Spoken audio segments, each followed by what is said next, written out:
전과 구범 이상의 청소년들의 숫자가 2008년 953명에서 지난해 3,362명으로 무려 4배 가까이 늘어났습니다. 많이 늘었네요. 제일 큰 거는 실형이 선고가 거의 안 된다는 얘기죠. 교도소에 들어간다던가 어떤 벌금을 크게 낸다던가 하면 죄를 저지르면 무섭구나 이런 게 있는데요. 이거에 대한 통제 장치가 지금 국가에서는 거의 지금 상실한 이런 상황이라고 봐야 되는 거예요. 날로 높아져가는 10대 범죄 재범률, 이를 방지할 대책 마련이 시급한 상황입니다.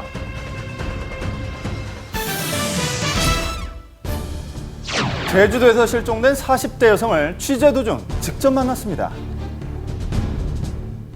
미기가자가 있는데 봤느냐, 또 탐문도 하고 수색도 하고.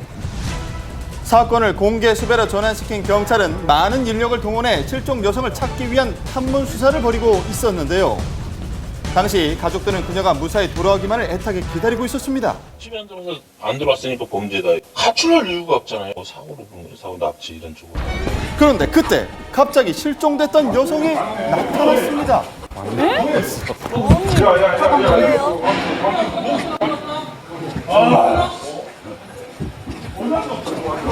실종됐던 여성. 네, 범죄에 연루되지는 않았을까 모두 걱정하고 있었는데요. 아무 일 없이 여성은 나흘 만에 가족의 품으로 돌아온 것입니다. 그 실종됐던 여성이 갑자기 나타났습니다. 네, 저도 놀랐는데요. 그래서 좀 다행이에요.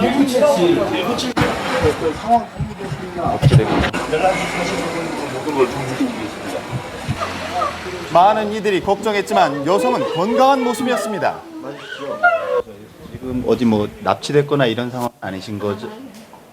그런 상황은 아니신 거죠? 그러면 그냥 단순 가출이셨던 거예요? 다행히 이번 실종 사건은 단순 가출로 마무리되었는데요. 휴대폰도 모두 끈 채 그녀는 왜 집을 나간 것일까요? 쉬고 싶어서 이게 잠시 나갔다 왔다. 가정 문제로 힘들어 휴식이 필요했다는 그녀. 사라졌던 나흘 동안 그녀는 어디에서 지냈던 것일까요? 병원 그런 대기실에서 보냈다는 또 말을 합니다. 무사히 저희들 돌아온 것만으로도 사실 감사를 하고요. 보람 있는 수사였다고 또 생각을 합니다. 전 국민의 가슴을 철렁하게 했던 이번 사건 결국 해프닝으로 끝이 났습니다.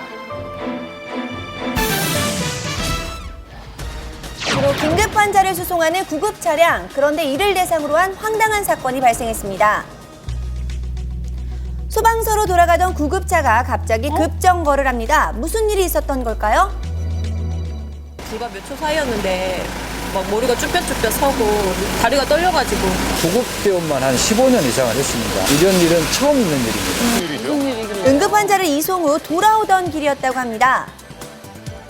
진행을 하던 도중에 어떤 동작 없이 갑작스럽게 저희 차 앞을 가로막으면서 저수석까지 들어왔습니다.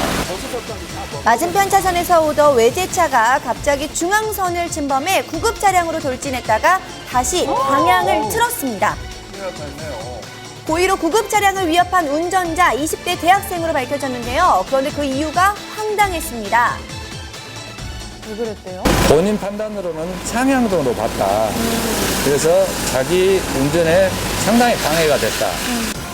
구급차임을 알리는 깜빡이 전조등이 운전에 방해가 됐다는 이유로 중앙선까지 넘나들며 위협을 가한 무모한 행동을 한 것인데요. 자칫 큰 사고로 이어질 수 있었던 위험한 상황.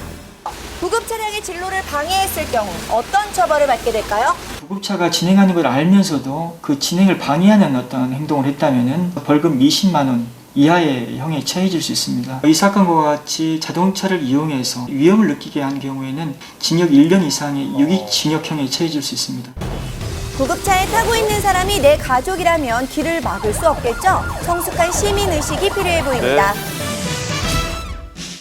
동화 속 호박 마차도 만들 수 있을 것 같은 엄청난 크기의 슈퍼 호박이 등장했습니다. 진짜 호박 맞아요? 맨 처음에 보고 엄청 놀랐어요. 크기가 이만한 것도 있고 요만한 것도 있고 뭐 여러지. 이렇게 큰 호박은 내가 93세가 돼도 처음이에요. 대체 얼마나 큰가 봤더니 우리가 알고 있던 복숭아가 원래 이렇게 작았던가요? 7살 어린이가 안아보지만 어림도 없죠. 성인 남성 둘이서 겨우 들어서 무게를 재봤습니다. 슈퍼호박의 무게 무려 76kg. 둘레는 또 보이시나요? 2m가 넘습니다. 누가 종작을 구해줘 가서는 심어봤더니 이렇게 처음이에요 농사 지은 건.